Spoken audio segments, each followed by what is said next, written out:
So I feel like for the last year and a half, we've been told several times they'll be home in a couple months. You know, and it's just been pushed back over and over again. What we feared was going to happen happened.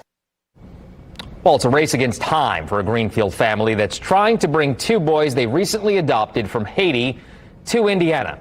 Haiti remains without a government tonight after a proposal to install new leadership failed thanks to political parties rejecting it. Rampant gang violence has taken over that region, and the prime minister has resigned. News 8's Adam Pinsker joins us now. And Adam, the violence in that nation is making this effort very dangerous. It is, and it's been a long effort for this couple even before this violence gripped the country, Phil.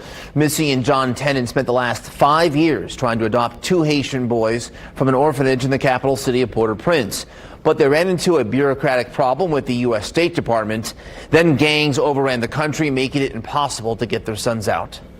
Missy and John Tennant were inspired to adopt their sons after staying in an orphanage during one of their mission trips to Haiti. Haitian people are very loving and very kind. They're wonderful people, hardworking people, and they appreciate they appreciated us when we would go down there. The adoption process began in 2018 and dragged on for years. We're not naming the children or showing their faces because the Tennants are afraid gang members that have toppled the government may kidnap them.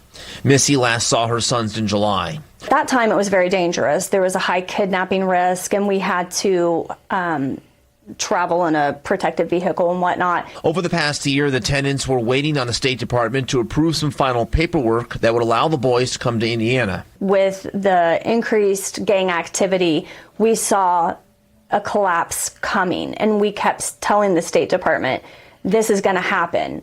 So can we expedite our case, or can we waive the documents and finish them stateside? Making matters worse, government employees who finalize the adoption process on Haiti's end can't come into work because the violence is so bad. All the Tennants can do now is talk to their sons over the phone. We talked to them just this last Sunday, and so they were smiling, like they were fearful, and they were telling us about needing to hide under their bed and having fear, but they were smiling because they were happy that they were able to talk with us.